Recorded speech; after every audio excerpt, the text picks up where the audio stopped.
Okay, so I've wired up the box with the provided ribbon cable. So I got the joystick connected. I got the screen in, and I've also hooked up the power to the board.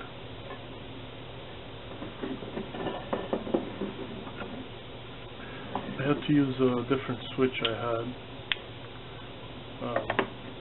The one provided, I damaged it with just soldering it. I wanted to be generous with the solder, and that kind of melted the plastic a little bit.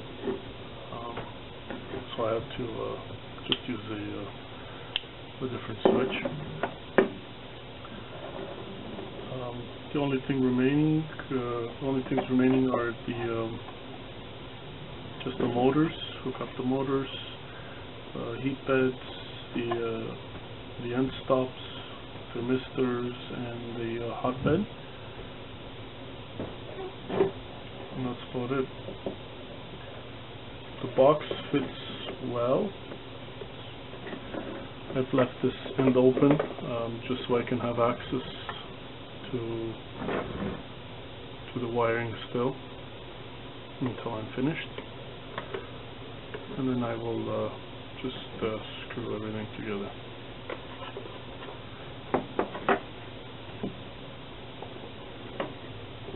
Looks good. Maybe I'm gonna paint it at some point, make it look prettier.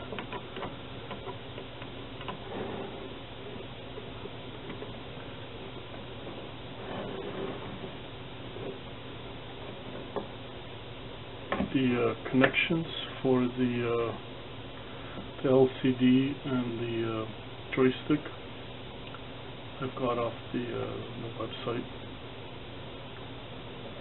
at Big Shop, and we'll see once we power everything on.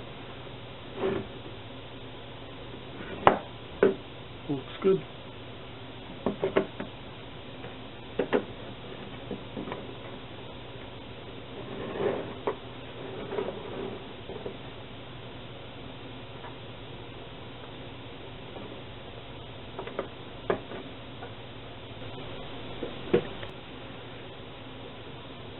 Okay, so what I've done so far, I put some heat shrink, just little pieces on the wires just to keep them together, and I've also extended the wires since I like to have the box a little bit aside, and the wiring provided with the motors are about that long, which is really short. I just didn't want the box back here. It would just be a little bit too awkward. So I extended the wires. I got the 4-wire, and just put some heat shrink around them to make them look a little bit tighter. And I've just completed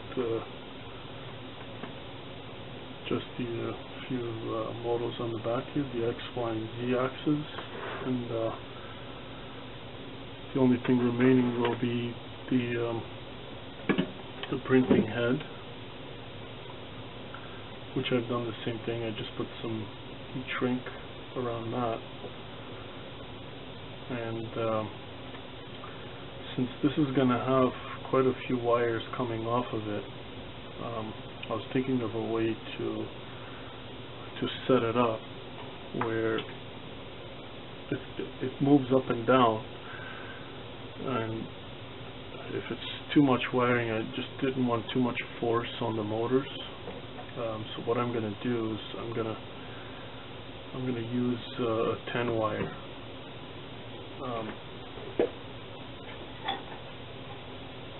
Such as this. So it's just 10 wires together. I think it's 22 gauge. So I'll have the motors hooked up to one, the fans hooked up to Well, the motor is hooked up to the 4, the fence hooked up to the 2, and then I will have the thermistor and the resistor hooked up to the other 2, and that'll just give me just one solid wire. I'll give it enough slack. It seems that that'll be easier for it to move than a bunch of little ones put together with ties and shrink wrap and stuff like that. So heat shrink in it. And we'll see how that'll look.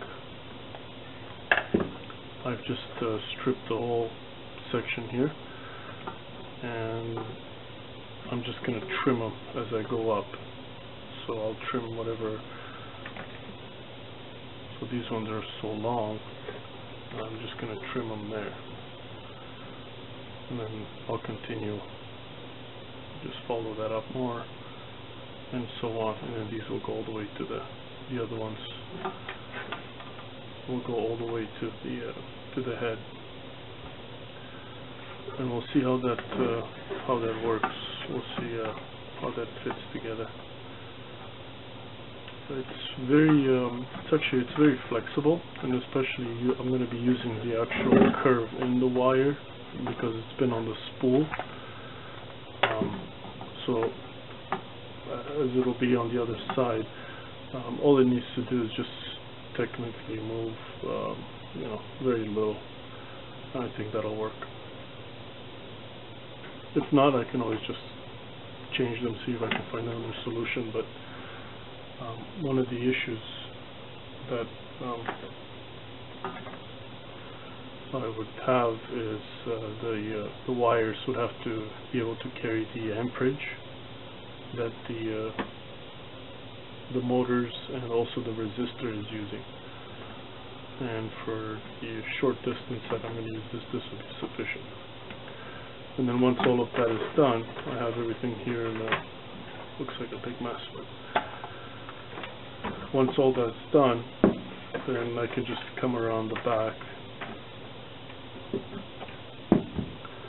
with the wires. I'll just organize them along the border, I'm thinking. And also with that, I'll come around the side. I'll strap it onto the top here and see if I can make it look really nice and tidy. And as well, just making sure that it's not in the way of any of the moving parts. So we'll see how that looks.